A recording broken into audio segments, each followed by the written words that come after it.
నమస్కారం. అదృష్టం కార్యక్రమానికి స్వాగతం. రాహువు ఏ స్థానాల్లో ఎలాంటి ఫలితాలు ఇస్తాడు, రాహువు కన్యా రాశిలో ఎటువంటి ఫలితం ఇస్తారు, మరియు జాతక సమస్యలకు పరిహారాలు తెలియజేయడానికి మనతో పాటు ఉన్నారు ప్రముఖ ఆధ్యాత్మికవేత్త జ్యోతిష్యులు నాగరాజు సుద్దపల్లి గారు. మరి గురువు గారిని అడిగి మరిన్ని విషయాలు మనం మాట్లాడుకుందాం. నమస్కారం గురువుగారు. నమస్తే తల్లి. అయితే రాహు జాతకంలో ఉంటే చాలా మంది చెడు జరుగుతుంది, అసలు ఏ పని జరగదు అని చెప్పేసి చాలా అనుకుంటూ ఉంటారు. అయితే నిజంగానే రాహు వల్ల చెడు పరిణామాలు జరుగుతాయా? ఎటువంటి ఫలితాలు ఇస్తాడు రాహు? గురుభ్యో నమః. అందరికీ నమస్కారం అండి. ఇక్కడ జన్మజాతకంలో రాహు ఉండే స్థానాన్ని బట్టి ఫలితం ఉంటుందన్నమాట. ఇప్పుడు ఉదాహరణకి తులా లగ్నానికి మకర స్థానం 4వ ఇల్లు అవుతుంది. ఈ 4వ స్థానంలో మకరంలో రాహు ఉన్నట్లయితే తల్లి ఆరోగ్యం క్షీణిస్తుంది. ఎందుకంటే జనరల్గా ఒక నెగిటివిటీ అనేది ఒకదాని మీద ఉంటే మిగతా వాటి మీద ఉండదు. ఇప్పుడు ఉదాహరణకి 4వ స్థానం తల్లి, విద్య, అలాగే గృహం, వాహనం అని చెప్తాం. అలాగే సుఖస్థానం చాలా ఉన్నాయన్నమాట. దానికి ఈ స్థానాల్లో ఇప్పుడు ఎక్కువగా ఫస్ట్ 4వ స్థానం అనగానే తల్లి, అంటే మొదట తల్లి ఆరోగ్యం ఇబ్బంది కలుగుతుంది. తల్లి ఆయుష్ కూడా తగ్గిపోతుంది. కాబట్టి 4వ స్థానం తల్లే బాగుందనుకోండి, ఆమె హెల్దీగా ఆమె జాతకంలో బాగుందనుకోండి, వీడికి ఈ కుర్రవాడికి అంటే ఏ జాతకులు అవుతున్నారో వాళ్ళు విద్యలో ఆటంకాలు కలుగుతాయి. విద్యలో బాగున్నాడు అనుకోండి, గృహం ఉండదు. గృహం కూడా ఉందనుకోండి, ఎప్పుడు యాక్సిడెంట్లు అవుతుంటాయి. అంటే వాహనంలో సౌకర్యం ఉండదు. ఇట్లాగా రాహు ఉన్న స్థానాన్ని బట్టి ఇబ్బంది కలుగజేస్తాడు. అలాగే పంచమ స్థానంలో ఉంటే ఒక్కొక్కసారి బహుపుత్ర కారకుడుగా ఉంటాడు, అంటే ఉన్న స్థానాన్ని బట్టి. ఇంకొక వేరే స్థానాల్లో ఉంటే అది నాగదోషంగా మారుతుంది, సర్పశాపంగా మారుతుంది. అలాగే 9వ స్థానంలో తండ్రి స్థానంలో మకరం అనే కాదు, 9వ స్థానం తనకి ఉచ్చ స్థానం కాకుండా మిత్రస్థానం కాకుండా ఉన్నట్లయితే తండ్రి ఆరోగ్యం క్షీణిస్తుంది. మనకున్న తండ్రి సంపద హరించుకుపోతుంది. చివరికి తండ్రి అనారోగ్యం పాలై ఇన్ఫెక్షన్స్ కారణంగానో లేకపోతే క్యాన్సర్ కారణంగానో చనిపోయేదానికి అవకాశం ఉందన్నమాట. ఇలాగా రాహు ఉన్న స్థానాన్ని బట్టి ఫలితాన్ని ఇస్తాడు. అలాగే గురుగారు, మొదటి కాలర్ రెడీగా ఉన్నారు. మహబూబాబాద్ నుంచి నరసింహాచారి గారు. Hello madam. నమస్తే మేడం. నమస్తే అండి, చెప్పండి ఎవరి గురించి తెలుసుకోవాలి? నా గురించే madam. Okay, date of birth ఇవ్వండి. 21 నవంబర్ 1971 ఒక్క నిమిషం. 21 ఉదయం 6:30 మేడం, ఖమ్మంలో జన్మించాను. అలాగే నవంబర్ 1971 ఉదయం 21 నవంబర్ 1971 ఉదయం 6:30 ఖమ్మం. అవునండి. చెప్పండి తిరునగర్ నరసింహాచారి గారు. గురుగారు నమస్కారం అండి. నమస్తే సార్, చెప్పండి. నా యొక్క జాతకం పురోహితము జ్యోతిష్యం చేస్తున్నాను సార్. నాకు పేరు ప్రఖ్యాతలు ఎప్పుడు వస్తాయి మంచిగా చెప్పరా? నేను అదే చెప్తాను మీకు. నేను ఇక్కడ మీ లగ్నం వృశ్చిక లగ్నం, రాశి వచ్చేసి ధనుర్రాశి, నక్షత్రం మూలా నక్షత్రం 3వ పాదం. జన్మజాతకంలో మీకు లగ్నంలో రవి, గురువు, బుధుడు, శుక్రుడు ఉన్నటువంటి లగ్నం మీది. తర్వాత 2వ ఇంట్లో చంద్రుడు, 3వ స్థానంలో రాహు, మకర రాహు, 4వ ఇంట్లో కుజుడు లగ్నాధిపతి అయి శని ఇంట్లో ఉండటం వల్ల, అందులో కూడా ఈ కుజుడు శతభిష నక్షత్రం రాహు నక్షత్రంలో ఉండడం వల్ల విద్య వలన సౌకర్యం అనేది తక్కువగా ఉంటుంది.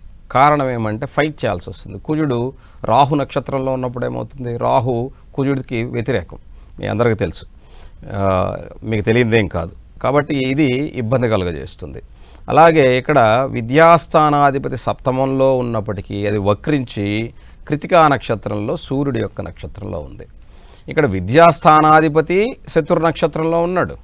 అలాగే విద్యాస్థానంలో ఉన్నటువంటి లగ్నాధిపతి శత్రు నక్షత్రంలోనే ఉన్నాడు. దీని వలన ఇబ్బంది కలగటానికి గల కారణం. ఇకపోతే కేతు భాగ్యరాశిలో ఉన్నాడు మీకు. అందుకని ఆధ్యాత్మిక విద్య ఏదైతే ఇది ఉన్నదో ఆధ్యాత్మికంగా దీన్ని మీరు తీసుకోవడానికి కారణమైంది భాగ్యస్థానంలో ఉన్నందువల్ల. అయితే రాహుదశ జరుగుతూ ఉండటం, రాహు వచ్చేసి కూడా మీకు ఇక్కడ శ్రవణ నక్షత్రంలో, ఆ రాహు శత్రు నక్షత్రం అది కూడా, ఎందుకంటే రాహుకి చంద్రుడి నక్షత్రం అవ్వదు కదా, కాబట్టి అది కూడా ఇక్కడ ఇబ్బంది కలగడానికి గల కారణం. అయితే మీకు గురు మహాదశ రావాలి 2035. 2035 అంటే ఇంకా 10 సంవత్సరాలు. 10 సంవత్సరాలకు మీ వయసు ఎంత ఉంటుంది ఒకసారి ఆలోచించండి. ఈ 10 సంవత్సరాల పాటు మీరు పోరాటం చేయాల్సిందే. అందుకని మీకు తెలియంది ఏమీ కాదు, రాహుదశ జరుగుతుంది కాబట్టి, రాహు దుర్గాధీనుడై ఉంటాడు కాబట్టి మీరు తప్పకుండా దుర్గా అమ్మవారి యొక్క ఆరాధన చేయవలసిందే. ఆవిడ దయ వల్ల ఖచ్చితంగా మీకు విద్యలో పేరు సంపాదించుకునేదానికి, ఎందుకంటే భగవంతుని అనుగ్రహం ఉంటే ఎవరైనా సరే తలదించాల్సిందే, ఎటువంటి జాతకమైనా సరే అది మారిపోవాల్సిందే. కాబట్టి భగవంతుడు ఇచ్చేటప్పుడు ఎవరిని అడిగి ఇవ్వడు, నీ జాతకం బాగుందా బాలేదా ఇవన్నీ చూడ్డు. భగవంతుని అనుగ్రహంతో మనం ఏదైనా సాధించవచ్చు. ఈ రాహుదశ ఉన్నంత వరకు కూడా ఈ దుర్గాధీనుడై ఉన్నటువంటి రాహుని అమ్మవారి యొక్క అనుగ్రహంతో మనం మొదలు పెడితే గురు మహాదశ వచ్చే నాటికి గురువు మీకు ధన పంచమాధిపతి లగ్నంలో ఉన్నందువల్ల తప్పకుండా గురు మహాదశ యోగకారకంగా ఉంటుంది.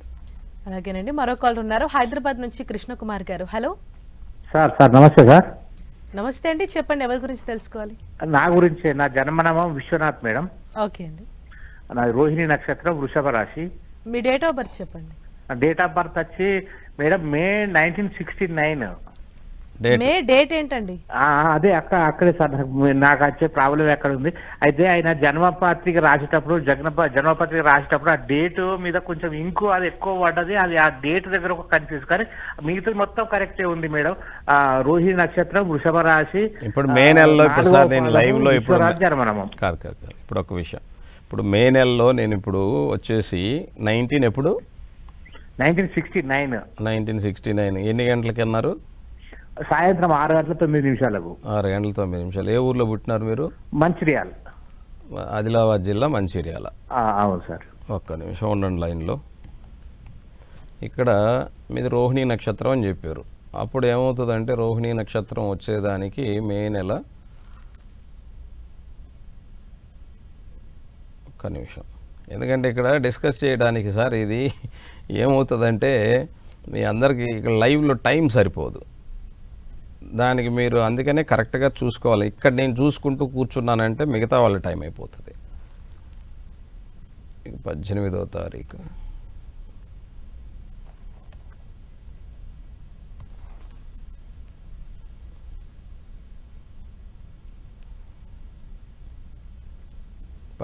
తారీఖు వస్తుంది. మీరు రోహిణి నక్షత్రం చెప్పారు కాబట్టి మే 17 వస్తుంది, గుర్తుపెట్టుకోండి. మే 17, 1969 రోహిణి నక్షత్రం అండి. మీరు ఇచ్చిన డేట్ ఆఫ్ బర్త్కి లగ్నం వచ్చేసి తులా లగ్నం, రాశి వచ్చేసి వృషభ రాశి, నక్షత్రం రోహిణి 2వ పాదం. కాబట్టి 17వ తారీఖు 17 మే 1969. ఇప్పుడు శని మహాదశ జరుగుతుంది. జాతకంలో శని సప్తమంలో ఉన్నాడు, అది నీచి పడిపోయి ఉన్నాడు సార్, కొంచెం జాగ్రత్త. సప్తమంలో శుక్రుడు కాబట్టి, అంటే సప్తమంలో శనికితో పాటు శుక్రుడి యొక్క అంతర్దశ జరుగుతుంది. ఇక్కడ అది పర్వాలేదు, కానీ తర్వాత రవి వస్తాడు ఈ సెప్టెంబర్ నుంచి కొంచెం జాగ్రత్త, భాగస్వాములతో జాగ్రత్తగా ఉండండి.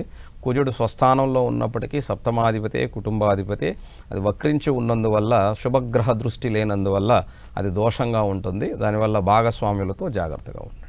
అలాగే మరో కాలర్ చిత్తూరు నుంచి జ్యోతి గారు. హలో హలో హలో జ్యోతి గారు చెప్పండి అమ్మా, ఎవరి గురించి తెలుసుకోవాలి? నమస్తే మేడం, మా బాబు గురించి. ఓకే, డేట్ ఆఫ్ బర్త్ ఇవ్వండి. 14/8/1999 మేడం.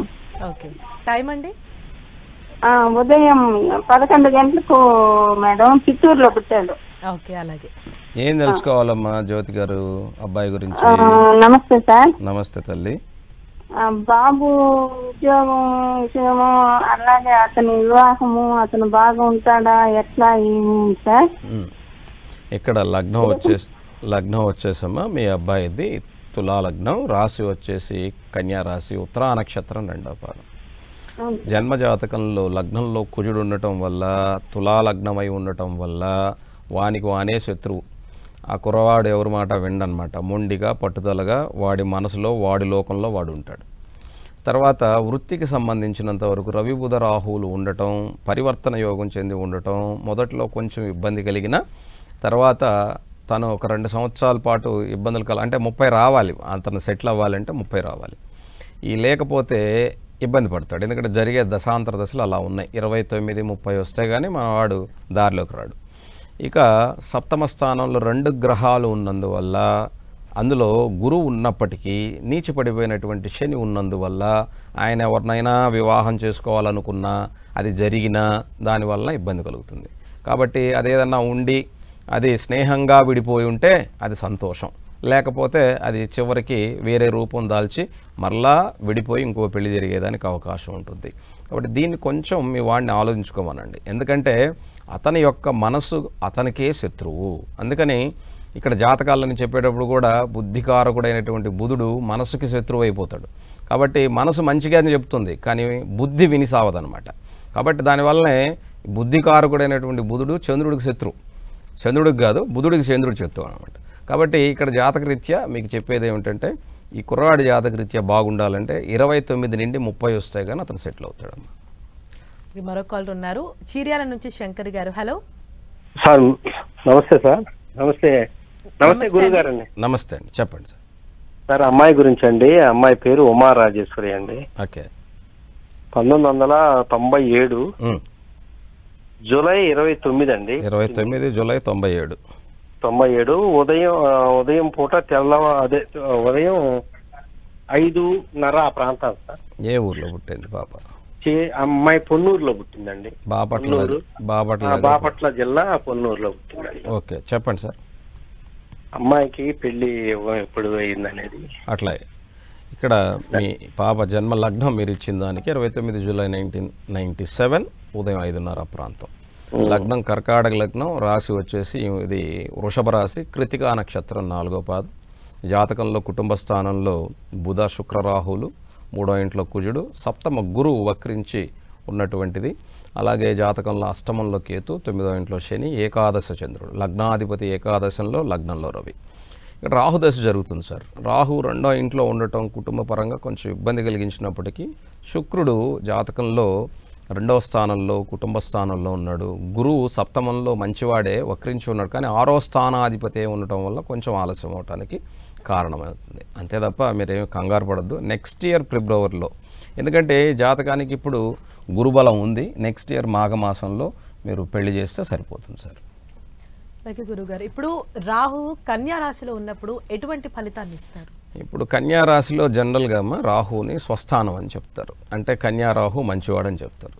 అయితే నేను పరిశీలించిన దాని ప్రకారం మొన్నే చూశాను ఒక ఆయన జాతకంలో రాహు కన్యా రాశిలో హస్త నక్షత్రంలో ఉన్నాడు. హస్త అంటే చంద్రుడి యొక్క నక్షత్రం, అంటే చంద్రుడు మాతృకారకుడై ఉంటాడు. దీనివల్ల వాళ్ళ మదర్ చిన్నప్పుడే చనిపోయింది, కానీ ఆమె చనిపోయిన తర్వాత అతను బాగా చదువుకున్నాడు. ఈ రోజున హైదరాబాదులో ఒక గొప్ప స్థాయిలో దాదాపుగా 100 కోట్లు పెట్టి ఇల్లు కట్టాడు. నేను వెళ్ళి చూశాను, ఎందుకంటే ఇది ఎలా సాధ్యమని. ఎందుకంటే జాతకంలో ఒక్కొక్క నక్షత్రంలో ఒక్కొక్క స్థానంలో ఉన్నప్పుడు ఒక్కొక్క ఫలితాన్ని ఇవ్వటం జరిగింది. అదే వాళ్ళ అమ్ముండి ఉంటే ఎలా ఉండేది అని ఆలోచన చూస్తే ఇతనికి ఈ భోగాలన్నీ ఉండేవి కాదు, కానీ అమ్మ మాత్రం ఉండేది. సరే, అమ్మ ఉన్నవాడు అదృష్టవంతుడు, అది వేరే విషయం. అంటే జాతకంలో ఈ విధమైన ఫలితం ఉంది అని చెప్తున్నాను. అంటే కన్యారాహు మంచివాడై ఉన్నప్పటికీ కూడా అక్కడున్న నక్షత్రాన్ని బట్టి, అక్కడ ఉత్తరా నక్షత్రం ఉంటుంది, హస్త ఉంటుంది, చిత్త ఉంటుంది. ఈ 3 నక్షత్రాలు కూడా ఆయనకి శత్రు నక్షత్రాలే అయినప్పటికీ కూడా కన్యలో ఒక ఇబ్బంది కలిగితే మిగతాది బాగు చేసి పెడతాడు. కాబట్టి మిగతా వాటిలో బాగు చేస్తాడంటే అది అట్లా కుదరదు. ఒక కన్యలోనూ లేదా ఒక కుంభంలోనూ ఒక మిథునంలో మాత్రమే అలా కుదురుతుంది. కాబట్టి కన్యారాహు మంచివాడని చెప్పడానికి గల కారణం ఏంటంటే ఒకటి పోగొట్టినా ఇంకొక దాన్ని ఇస్తాడు అన్నదానికి కారణంగా. అలాగే గురుగారు, కాలర్ ఉన్నారు కడప నుంచి రాధ గారు. హలో హలో హలో నమస్తే అండి, చెప్పండి. నమస్తే అండి. బాబు డేట్ ఆఫ్ బర్త్ అండి చెప్తాను. 2000 సంవత్సరము. హలో మీరు డేటు నమస్కారం అమ్మ తల్లి, డేటు, నెల, సంవత్సరం. 21 ఫిబ్రవరి 2000 సంవత్సరం. ఓకే, ఎన్ని గంటలకి? రాత్రి 8:24 సార్. ఏ ఊర్లో పుట్టాడు ఈయన? 8:24 పుట్టారు. ఏ ఊర్లో పుట్టాడు? కడప సార్. చెప్పండి, ఏం తెలుసుకోవాలి? సార్ ఏం తెలుసుకోవటం కోసం చేశారు? బాబుకు జాబ్ సార్, బాబు US లో ఉన్నారు, జాబ్ కోసం సార్. ఇక్కడ జన్మ లగ్నం వచ్చేసమ్మ కన్యా లగ్నం, కన్యా రాశి, ఉత్తరా నక్షత్రం 3వ పాదం. జన్మజాతకంలో దశమ స్థానాధిపతి అయినటువంటి బుధుడు 6వ స్థానంలో వక్రించి ఉన్నందువల్ల ఇక్కడ మీరు ఉద్యోగం కోసం ఇబ్బంది పడుతున్నారు. ఎందుకంటే అక్కడ ఉద్యోగాలు లేవు. నేను చెప్పినంత మాత్రాన పరిగెత్తుకు వస్తాయని నేను అనుకోను. ఎందుకంటే ఇక్కడ జరుగుతున్న దశ కూడా రాహులో శని జరుగుతుంది. రాహులో బుధుడు రావాలి. ఈ రాహులో బుధుడు రావాలి అంటే కొద్దిగా టైం పడుతుంది. చిన్న ఉద్యోగమైనా ఏదో ఒకటి నిలబడేదానికైతే మాత్రం నెక్స్ట్ మంత్ 26 తర్వాత అతనికి ఏదో ఒక ఉద్యోగంలో నిలబడతాడు. అది ఏదైనా పర్వాలేదు, వాడి బ్రతుకు వాడు బ్రతికితే చాలు అనుకుంటే నెక్స్ట్ మంత్ 26 తర్వాత వస్తుంది. లేదు నేను చదివింది ఇది, నేను చేసింది ఇది, దీనికి ఇంతే కావాలి, ఇంతే రావాలి అంటే చాలా కష్టపడతాడు. అది చాలా సమయం పడుతుంది కూడా. కాబట్టి మీ వాడికి ఏం చెప్తారంటే, నాన్న నీ సర్వైవింగ్ కోసం నువ్వు ఏదో ఒకటి చేసుకొని నిలబడు అని చెప్పండి. తర్వాత పోన్ వస్తుంది. ఎందుకంటే ఎప్పుడు కూడా మన ప్రయాణమైనా లేదా ఒక పెద్ద సముద్రంగా మారాల్సి వచ్చిన, ఒక నదిగా మారాల్సి వచ్చిన మొదట ఒక్క చుక్కతోనే మొదలవుతుంది. ఎందుకంటే చుక్కగా మొదలై పెద్దది అవుతుంది అన్నమాట. కాబట్టి ఉద్యోగం కూడా అంతే. ఎవరం కూడా పెద్ద స్థాయి నుంచి ఎవరు రారమ్మ ఒకసారిగా. అది మీ వాడికి చెప్పండి. ఇంకొకళ్ళని చూసి వాత పెట్టుకోవద్దు. అదే చెప్తారు కదా, పులిని చూసి నక్క వాత పెట్టుకుంది అంటారు మన వాళ్ళ సామెత. అంటే ఎవడో నాతో పాటు బాగా చదువుకున్నాడు, వాడికి వచ్చింది నాకు రాలేదు, నేను అట్లాంటిదే చేయాలి, ఇలాంటి నామూషీలు పెట్టుకోవద్దు. ముందు తనకు వచ్చేటువంటి దాన్ని తీసుకోమనండి, దాంట్లో నుంచి ముందుకు ఎదగమని చెప్పండి. అలాగేనండి. మరో కాల్ ఉన్నారు, వరంగల్ నుంచి స్వామి గారు. హలో మేడం, నమస్తే. నమస్తే అండి, చెప్పండి ఎవరి గురించి తెలుసుకోవాలి? గురుగారు నమస్కారం. నమస్తే అండి, చెప్పండి. 12 మా అమ్మాయి జాతకం సార్. మా 12/9. ఓకే. 12/9/2008. ఓకే. ఎన్ని గంటలకి? 4 గంటలకు సార్. ఉదయమా సాయంత్రమా? సాయంత్రం సార్. ఓకే. ఏ ఊర్లో పుట్టిందామె? ఏ ఊర్లో? మొండరాయి సార్, సంగం మండల్. అది ఎక్కడో వరంగల్లా లేకపోతే ఎక్కడ దగ్గర? వరంగల్లే సార్, వరంగల్లే. ఓకే, చెప్పండి. అమ్మాయి ఏం తెలుసుకోవాలి? ఈమె డాక్టర్ కోర్స్ చదువులా డాక్టర్ కోర్స్ చేస్తా అంటారు మేడం సార్. ఏది అయితే బాగుంటుంది అనేది ఆలోచన. ఇక్కడ మీ పాప జన్మ లగ్నం వచ్చేసి మకర లగ్నం, మకర రాశి, అలాగే శ్రవణ నక్షత్రం 4వ పాదం. లగ్నంలో చంద్రరాహులు కలయిక ఉంది. అలాగే విద్యాస్థానాధిపతి అయినటువంటి కుజుడు భాగ్యరాశిలో చాలా చక్కగా ఉన్నాడు. అందులో ఎటువంటి ఇబ్బంది లేదు, బాగా చదువుకోవచ్చు. లక్ష్మీ యోగం ఉన్నటువంటి జాతకం, నీచవంగ రాజయోగం ఉన్నటువంటి జాతకం, మంచి జాతకమే. అందులో కాకపోతే సర్పయోగం ఉన్నటువంటి జాతకం. 3 గ్రహాలు స్వస్థానాల్లో, రవి, బుధుడు, అలాగే గురువు స్వస్థానాల్లో ఉన్నాయి. ఈ రాహుకేతుల మధ్యలో గ్రహాలు ఉండటం, లగ్నంలో మకర రాహు చంద్రుడు కలిసి ఉండటం వల్ల శ్రవణ నక్షత్రంలో చంద్రుడు బాగానే ఉన్నాడు, ఏమి ఇబ్బంది లేదు. కానీ ఆ రాహు ధనిష్టలో ఉన్నాడు కాబట్టి కొద్దిగా ఫైర్ ఉంటుంది. కాకపోతే మీరు అన్నట్టుగా ఆ పాప ఫలాన్ని చదువుతుంది అంటే తన ఇంట్రెస్ట్ చదివించండి. ఎందుకంటే కుజుడు తప్పకుండా భాగ్యరాశిలో ఉన్నాడు కాబట్టి, అది శత్రురాశి అయి ఉన్నప్పటికీ కూడా అది భాగ్యస్థానం కాబట్టి ఆ పాప జాతక రీత్యా మీరు కొద్దిగా తండ్రిగా సపోర్ట్ చేయగలిగితే ఆ పాప అనుకున్నది సాధించగలదు. నేను ఆర్థికంగా నేను అంత స్తోమత లేనివాడిని సార్, నేను పంపించలేను అనుకుంటే అది మీ చాయిస్. ఎందుకంటే ఈ పాప చదువుకునేదానికి, ఆ పాప కోరుకున్న చదువుకునేదానికి 100% అర్హురాలు. మీరు ఆమెను ఎంకరేజ్ చేయగలిగితే చేయండి. లేదు ఒకసారి మేమంత దూరం పోలేము అంటే అది మీ స్థానం. ఎందుకంటే ఆ పాప జాతకంలో చదువు చాలా చక్కగా ఉంది. కానీ రాహుకేతుకు సంబంధించినంత వరకు ప్రతి ఆదివారం రోజున ఆ పాప చేత మొక్కొచ్చినటువంటి సజ్జలు ఉంటాయి కదా, వాటిని పక్షులకు వేయించండి. దానివలన తప్పకుండా ఆ పాపకి మంచి జరుగుతుంది అన్ని విధాల. ఎందుకంటే కొన్ని ఎమోషన్స్ అనేటువంటివి ప్రతి మనిషిలో ఉంటాయి. ఒక్కొక్కరికి ఎక్కువగా ఉంటాయి, ఒక్కొక్కరికి తక్కువగా ఉంటాయి. ఇప్పుడు నేను నా మాట ఎలా ఉంటుందంటే, నేను ఎంత సాఫ్ట్గా చెప్పినా నా గొంతు వోకల్స్ వల్ల ఎదుటివాడికి కఠినంగా మాట్లాడుతున్నట్టు ఉంటుంది. దానికి నేనేం చేయలేను, ఎందుకంటే ఇట్స్ మీ, అది నేను మార్చుకోను. ఎందుకంటే నా నేచర్ అది. కాబట్టి నేను గట్టిగా మాట్లాడితే ఇంకా మైక్ అవసరం లేదనమాట. నిదానంగా మాట్లాడితేనే ఎదుటివాడి కొంచెం ఈయనేంటి ఇంత గట్టిగా మాట్లాడుతున్నాడు అనుకుంటారు. అది నా తప్పు కాదు, వినే మీ తప్పు.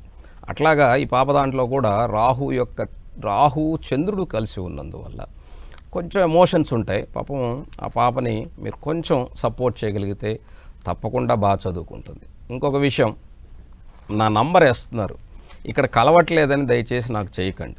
అక్కడ చేస్తే నేను ఫీజు తీసుకుంటానని కూడా చెప్పాను. అందులో మొహమాటం ఏం లేదు. రాత్రి ఒకళ్ళు మెసేజ్ చేశారు, ప్లీజ్ రెస్పాండ్ అవ్వరండి. నేను సరే అని చెప్పేసి చాలాసార్లు కాల్ చేశారని చెప్పి కాల్ చేశాను. అప్పుడు ఎత్తలా, మళ్ళా చేశారు. నేను నా ఫీజు చెప్పండి అంటే మీరు ఇవ్వరమ్మా, వద్దు, అందుకనే నేను ఎక్కువ మందిని క్లయింట్స్ని పెట్టుకోను, మీరు ఇవ్వలేరు, వద్దు అని చెప్పాను. చెప్పండి అన్నారు. చెప్పా, దేనికి ఏదన్నా చెయ్యాలన్నా ఆ డబ్బులతో అని అన్నారు. నేను ఒకటి చెప్తున్నాను, ఒక్క క్షణం కూడా 1,00,000 కోట్లు ఇచ్చిన దేవుడు తిరిగి ఇవ్వడు.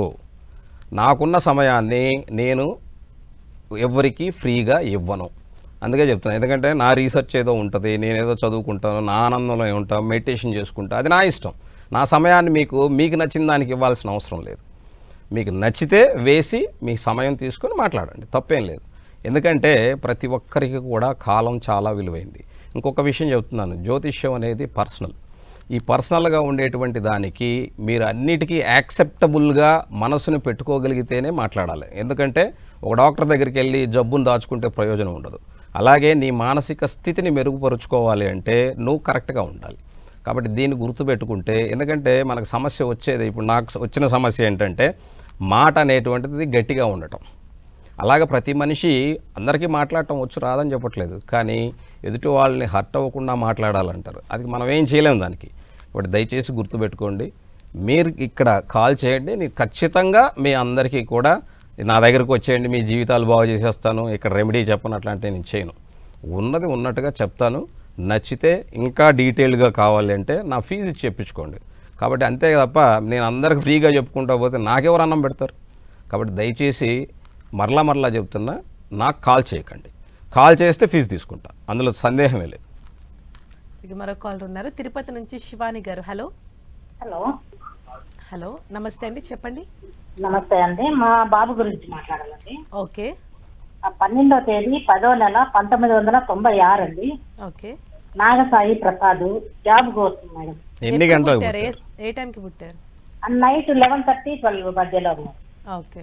ఏ ఊర్లో పుట్టాడమ్మా? తిరుపతిలో. ఏం తెలుసుకోవాలి మీ అబ్బాయి గురించి? జాబ్ కోసం అండి. 6 months అయిపోయింది ఎంబీఏ అయిపోయి, ఇంకా జాబ్ సెర్చింగ్ లోనే ఉన్నాడు, ఎక్కడా రావట్లేదు. అన్ని అప్లై చేస్తున్నాడు, వస్తున్నాడు కానీ నెక్స్ట్ వాళ్ళు పిలవడం లేదు. అదే ఇక్కడ లగ్నం వచ్చేసి మీ అబ్బాయిది మిథున లగ్నం, రాశి వచ్చి కన్యా రాశి, నక్షత్రం చిత్తా నక్షత్రం, 2వ పాదం. జన్మజాతకంలో ఇక్కడ సప్తమంలో గురువు, అలాగే 4వ ఇంట్లో బుధుడు, రాహు, అలాగే రవి, చంద్రుడు, 3వ ఇంట్లో ఇది శుక్రుడు, 2వ ఇంట్లో కుజుడు, అలాగే 10వ ఇంట్లో శని, కేతువుల యొక్క కలయిక ఉన్నటువంటి జాతకం. ఇప్పుడు గోచార రీత్యా గురువు వచ్చున్నాడు, గురువు 10వ ఇంట్లోనే ఉన్నాడు. తప్పకుండా జాబ్ వస్తుందమ్మా, రాకుండా ఏమి ఉండదు. పిలవట్లేదని ఫీల్ అవ్వాల్సిన అవసరం లేదు. దయచేసి కొద్దిగా ఓపికగా ఉండమనండి. అక్టోబర్ నుంచి బాగుంది, అక్టోబర్ తర్వాత తప్పకుండా జాబ్ దొరుకుతుందమ్మా. ఇంకా రేపు ఏ అంశం గురించి మనం మాట్లాడుకోబోతున్నాం? ఇప్పుడు ఒక్కొక్క గ్రహానికి సంబంధించి ఒక్కొక్క వ్యాధులు వస్తుంటాయని చెప్తుంటారు. అంటే దీనికి కారణం వల్ల, అంటే ఈ కారకత్వం ఉంది, అవి ఏమేమిటి, అవి ఏ గ్రహం వల్ల ఎటువంటి వ్యాధులు వస్తాయన్నది తెలుసు. అలాగే ధన్యవాదాలు గురువుగారు. నమస్తే.